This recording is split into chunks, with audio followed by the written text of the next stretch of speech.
AITA for telling my husband he is an idiot, and threatening to divorce him for co-signing on a $1 million home that isn't ours? My husband, 38M, and I, 39F, have been happily married for a little over 2 years. We own a home and do quite well for ourselves financially.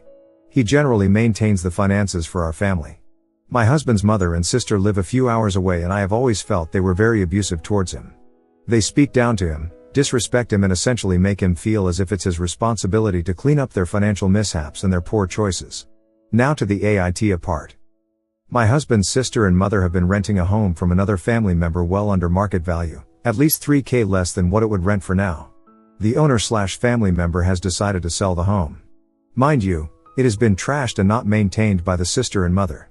They have little to no respect for the fact that they have had it so good for so long. The owner gave them 90 days to vacate the premises. Immediately, the sister and mother begin asking my husband to help them buy a home. They live and work in one of the most expensive housing markets in the US. Additionally, they do not qualify for the type and amount of loan they would need to even buy a modest home in the area, and they refuse to move to a more affordable area, lower credit score, no major assets, etc. After a lot of back and forth, they finally asked my husband to co-sign on a very basic older home that costs $1 million. My immediate reaction was to tell them absolutely not, and I voiced my concerns to my husband. He is usually very level-headed and financially savvy, but I had to be the one to push him and his family for some sort of plan of how this would all work. To go from paying $1,000 a month in rent to well over $6,000 a month on a mortgage, not even including bills, seems questionable at best, and a terrible decision at worst. I asked my husband why they can't move into a modest apartment and make a plan to buy in a year or two, but he didn't really have an answer but agreed that they absolutely need a plan in order for him to engage. Again, after several weeks of back and forth with his family, they had yet to provide any solid plan on how they would pay the mortgage, bills, and avoid default. Who would be responsible for repairs? No idea. Finally, last week before I left for a work trip, my husband told me he would not be co-signing on the home and that they had done zero planning. I was so relieved and was able to relax on my trip. Well, I returned home at the end of the week, and was taking a shower when he walks in and tells me he co-signed for the home. To say I was taken aback is an understatement. I went through all the range of emotions in a short amount of time, but it wasn't until the next morning that what he had done had really hit me. He chose to make a risky investment with people who don't respect him and did it behind my back after assuring me he wouldn't. He kept trying to tell me I was safe from any potential impact, but I don't understand how that could be. I asked him to walk me through the conversation, the plans, and any assurance that our own assets were safe. He couldn't. He then had the audacity to tell me, "At least I decided to tell you." That is when I lost it. I felt absolutely betrayed and disrespected. I cried and screamed and told him how he cannot see how they use him. I told him I was questioning his integrity and our relationship. We are also in the midst of the IVF process and it has been extremely hard on me and my body.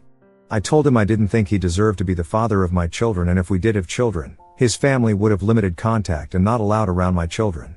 There are other incidents of how they have treated me with such disrespect that even I have distanced myself from them. That is also another reason why my husband decided for us to move away from them.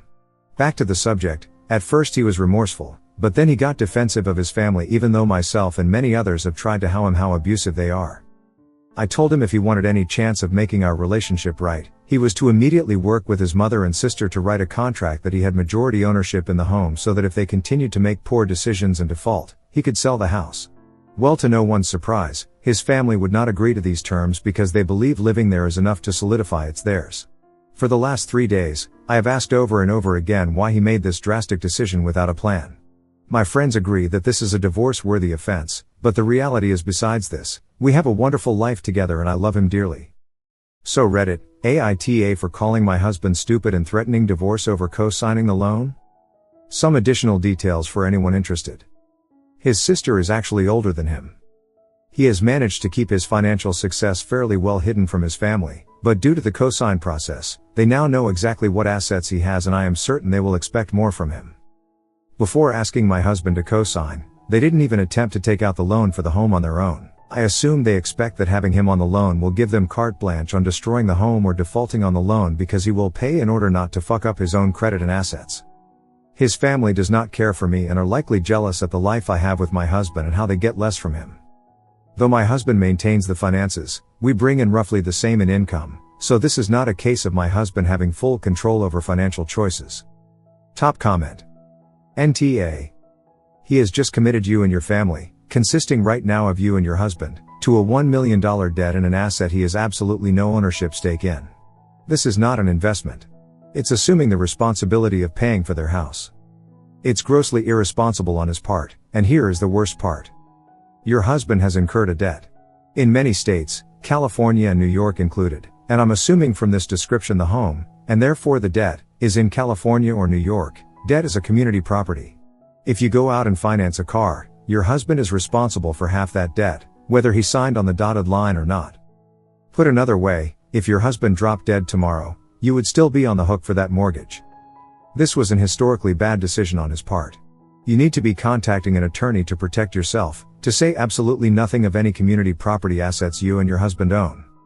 In the event of a divorce, barring an incredibly generous act from your husband, your combined net worth just effectively declined by $1 million, unless he accepts full and unconditional responsibility for the debt during divorce proceedings. He royally forked you both with this. That's not a joke. She needs to do that immediately. Like as in within the next few days. Divorces take time. If he dies before they get divorced, she could be facing massive issues.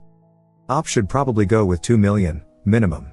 Husband needs to pay for it until the divorce is completed.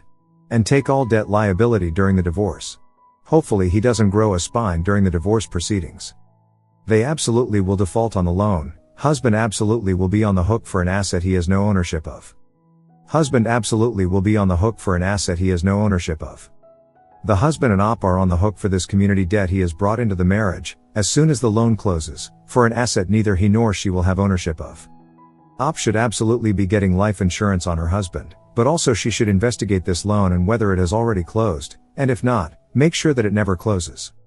And she needs to file divorce papers ASAP, on some at least initial basis, like tomorrow. If she files for divorce before the loan closes, she may avoid any possibility of being held responsible for the $1 million loan, as that debt doesn't exist until the loan closes.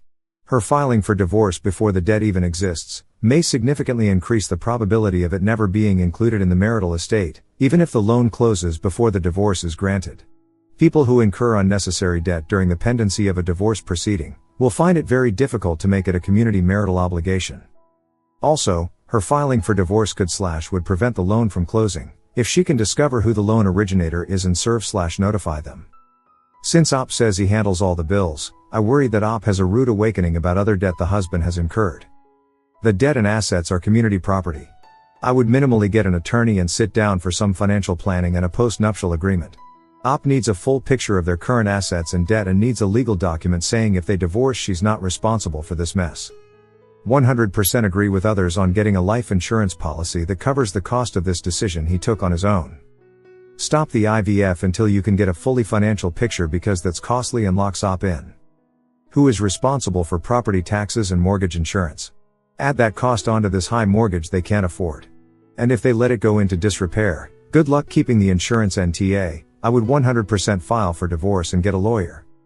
Please subscribe to our channel. Thanks for watching.